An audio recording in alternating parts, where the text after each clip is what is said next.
kulankani ay guddiga doorashooyinka madaxa bannaan ee qaranka ay maanta la qaateen guddiga doorashooyinka Hirshabeelle iyo guddoonka baarlamaanka Hirshabeelle ayaa waxa uu ku soo beegmaya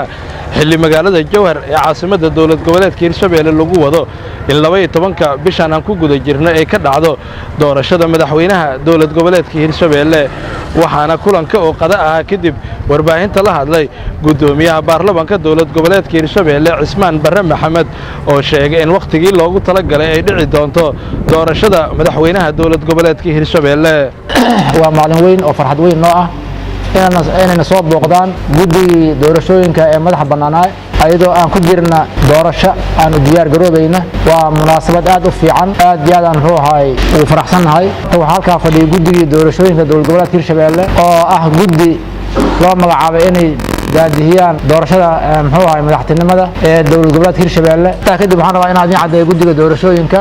madaxa bannaan inaan lagu dari doonin doorashadii waqtigii loo ballamay 12 bishan inay dhici doonto doorashadii madaxtinimo xilka madaxweynaha ee dawlad goboleedka Hirshabeelle mid ka mid ah guddiga doorashooyinka madaxa bannaan ee qaranka ayaa dhankiisa ka hadla madasha waxaan u aragnaa in dadka reer Hirshabeelle ay yihiin dad dawladnimada iyo la shaqeynta hay'adaha dawladda diyaar u ah waxaan tixgelin doonaa haddii la yiraahdo codsigii ay noo soo gudbiyeen oo doorashada inaan ka soo qayb galno waxaan kaloo tixgelin doonaa intii aan ka gaarno insha Allah codsiga ah in guddiga qabanaya doorashada madaxweynaha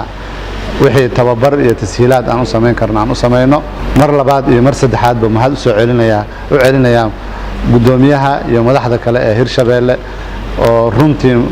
noo muujiyeen inay yihiin dad ay ka go'an tahay inay ka shaqeeyaan maslaxadda dadka iyo ummadda Soomaaliyeed guud ahaan Ismaaciil Cabdulle Sabriye Universal TV Jowhar